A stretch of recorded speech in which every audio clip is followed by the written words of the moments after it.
Despite all the shenanigans regarding the Ray Rice fiasco, the Baltimore Ravens still finished 10-6, made the playoffs for the 6th time in 7 years, and gave the Super Bowl champion New England Patriots a run for their money in a classic AFC divisional playoff game.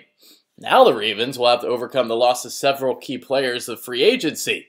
Connor Haloti-Ngata, Torrey Smith, Pernell McPhee, and Owen Daniels. But this is where the genius of general manager Ozzie Newsome comes into play. He's hit on a lot of draft picks, and those selections may be able to make up for the losses. And that's imperative with all the money the team invested in quarterback Joe Flacco. There's not a lot of cap space to use in free agency, so hitting on draft picks are a must. Brandon Williams and Timmy Jernigan look like studs on the defensive line. He nailed C.J. Mosley at inside linebacker, and on the offensive side of the ball, he's sitting pretty with the picks of guard Kelechi Osemele and right tackle Ricky Wagner. We'll see how the 2015 draft crop will pan out, the most important one being first-round pick Breshad Perriman, who will look up to make for Torrey Smith's production. There's also the 36-year-old Steve Smith, who announced he will be playing his last season in the NFL after a stellar career. He heads into his 15th season and was a key contributor for Baltimore a year ago. Surprise, surprise, the Ravens had another top 10 defense finishing 8th. While they were 4th against the run, however, they were just 23rd against the pass. Excelling against the run, might help you succeed in the AFC North, but with all the elite quarterbacks in the league, Baltimore has to get better against the pass. Offensive coordinator Gary Kubiak is now the head coach in Denver. All right, going position by position shortly, but before then, I've got all the rankings below, all the unit rankings, player rankings, number besides each player, so make sure you click on the description box if you want to check those out. All right, let's talk about Flacco. There's a simple sentence to describe him. I don't think he's elite, but he's elite in the postseason, and that's really all that matters. I mean, he has amazingly still never made a Pro Bowl in his career. The $120.6 million man set career highs with 3,986 yards and 27 touchdowns last season. Mark Trestman will have a more vertical passing game than Kubiak and will obviously cater to Flacco's arm. Yeah, that's something I forgot to mention. Trestman's going to be the one taking over the reins at offensive coordinator, and I think that's a great get for Baltimore, at least for Flacco, because considering how much of a quarterback guru Trestman is. Trestman just, he didn't really have the personality to handle the Bears. Once things went downhill last year, he just couldn't rein in the chaos, but as an offensive coordinator, he's a good get. I still think Flacco throws the best deep out pattern in the game, and that's like the NFL throw that you judge a quarterback by. If there's, if that's like the pattern you judge the arm strength. And Flacco has a cannon. I mean, he throws that pass better than any quarterback, really. And he makes it look so easy. That 18-yard deep out always puts it on the money. He's also very accurate and more mobile than you might think. I love his presence in the pocket and his even-keeled demeanor. Well, that's his best attribute. They don't call him Joe Cool for nothing, and this is why he succeeds in the playoffs. Matt Schaub will be the backup for a second straight year. Justin Forsett re-signed with the Ravens after breaking out in his 7th season. The 5'8", 197-pounder put up 1,266 rushing yards, 5.4 yards per carry. I'd say he filled in for Ray Rice just fine. His receiving skills should also benefit in Trestman's system. At 226, backup Lorenzo Taliaferro is the bruiser of the two. He'll get those short yardage carries. He did, however, fumble the ball too much during his rookie season. Buck Allen was a 4th-round pick out of USC. He's a bruiser and can catch the ball out of the backfield. Steve Smith rejuvenated his career by posting a team-high 1,065 receiving yards to go with 6 touchdowns. Even at his age, Smith still has great leaping ability, still plays with that competitive fire. He's physical and battles for yards after the catch. Perriman is a raw specimen, and honestly, not expecting much from him this season. Obviously, he's a burner who's going to be a vertical threat, but he dropped a lot of balls in college. I think he's got to work on his route running a little bit. I just think it's going to be time. He's He's the raw guy out of all the receivers that were taken in the first 2 rounds. He was the one. He's the one with the most upside, but he's also going to be the one with the most growing pains. Who's going to be the third receiver to step up? Or will it have to be the second guy? Because, you know, if Perriman struggles, who's it going to be? Will it be Marlon Brown? Will it be Kamar Aiken? Will it be Michael Campanero? Because, you know, if Perriman starts slow, 2 of these guys are going to have to step up behind Steve Smith. Brown had a really good rookie year, but regressed last season. Aiken was a guy who had a very strong training camp last season, but didn't really translate into the year. Maxx Williams was a second rounder out of Minnesota. He's very athletic and was my top tight end heading into the draft. We'll see if Dennis Pitta can battle back from that hip injury, which has basically cost him the last 2 seasons. He was Flacco's security blanket during that Super Bowl run. Marshal Yanda is the top guard in the game, and at the moment, it's not really close. Newsome, yeah, bringing up his name again. He found a diamond in the rough in the 3rd round of the 2007 NFL Draft. He's a devastating mauler in the run game, simply the best in the business at the guard spot. He's versatile enough to play a man-blocking scheme or the zone-blocking one he was in last season. He's extremely quick off the snap and uses his great strength to lock up and dump defenders. He pulls and traps with very little effort. The Ravens' offense grows through him in the run game. Yanda was a huge reason why Forsett had his career season. As a pass protector, he allowed just 2 sacks, 5 hits, and 13 hurries. His technique is exceptional. His footwork, timing, and punch are all outstanding.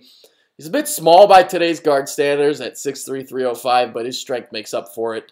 I mean, I just call him cornbread. He looks like a cornbread, and he plays like a cornbread. He's rough and rigidy and just awesome. Kelechi Osemele was solid at the other guard's starting spot. He's got a lot of power in his hands, gets a lot of push in the run game. I love the right tackle, Wagner. You know, nobody knows who he is outside of Baltimore. Well, I know about him, but yeah, you get my point. He was my 3rd-ranked right tackle behind Sebastian Vollmer and Lane Johnson. He's got really long arms and knows how to use them. I hope after this year more people will start to recognize who he is. Left tackle Eugene Monroe is probably the weak link of the starters. He didn't have a good season last year. Lastly, there's Jeremy Zuttah, who's always been consistent and reliable. I said this kind of before. I think the Ravens have the talent to replace Nada, but will they be able to replace the leadership? That's kind of a question too. And let's start with Jernigan. The 2014 second-rounder's emergence during his rookie campaign was a huge reason why Baltimore was comfortable parting with Nada. And the only reason why Jernigan was available in the 2nd round last year was due to a poor combine showing. Sometimes you need to trust your eyes and what you see on tape. He finished the year with 4 sacks, but that was in only 330 snaps. He uses his strength to bull rush and collapse the pocket. As a run defender, he fits in perfectly as a 2-gapper and even saw some snaps as a nose tackle a year ago. Once again, he uses that strength to his advantage. Brandon Williams has become the nose tackle that many Ravens fans hoped Terrence Cody would develop into. He's incredible Hulk-like strong and plays very low to the ground. He uses that incredible power to push linemen back not only in the run game but as a pass rusher too, forcing pressure to allow his teammates to get sacks. Chris Canty is the other starter. He's a solid veteran, the type of presence you want Jernigan and Williams learning from. He's 32 now. Lawrence Guy and 3rd-round pick Carl Davis provide depth. I kind of like Davis a little bit. Came out of Iowa.